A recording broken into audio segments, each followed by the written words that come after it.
তো welcome back guys, আর একটা নতুন ভিডিওতে তোমাদের সকলকে স্বাগত জানাই। আর আজকে আমি এসেছি জমি পরিষ্কার করতে, ঠিক আছে। আর গত কয়েকদিন ধরে খুব মানে এক দুদিন জল হয়েছিল আর প্রচুর পরিমাণে এখানে জল জমে গেছিলো, পুরো সাদা হয়ে গেছিলো। আমি তোমাদের আগে একটা ভিডিওতে করেছিলাম, ওটা অন্য অ্যাকাউন্টে ছেড়েছিলাম, ঠিক আছে। আর এদিকে দেখতে পাচ্ছ, এদিকে রোয়া ছিল, কিন্তু কি করবে দেখো, এখন বীজ নেই, সবাই এখন মাথায় হাত দিয়ে পড়েছে চাষিরা, ঠিক আছে। এটা আমাদের জমি, আমি পরিষ্কার করব, দেখো আমি তোমাদের দেখাচ্ছি।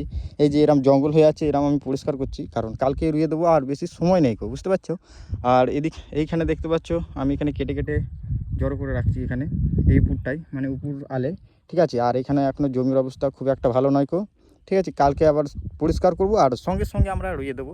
দেখা যাক, এখনও সময় আছে, ঠিক আছে। তো এই কারণে আমরা এখনও রুয়ার আশায় আছি, ঠিক আছে। তো চাষিদের এরকম অবস্থা হয়ে যাচ্ছে, বুঝতেই পারছো, খুবই মানে পরিস্থিতি খুবই অবস্থা খারাপ, ঠিক আছে। এখনও মেঘের এখন কি অবস্থা এখনও কিছু বুঝতে পারছি না। যাই হোক, কালকে রুইয়ে দেবো, যা হবে সব উপরওয়ালার উপরে। তো ভিডিওটি কেমন লাগলো অবশ্যই আমাকে কমেন্টে জানাতে ভুলবে না। তো দেখা হবে এরকমই আর একটা নতুন ইনফরমেটিভ ভিডিওর মাধ্যমে। ততক্ষণের জন্য টাটা অ্যান্ড বাই বাই। তো চলো টাটা।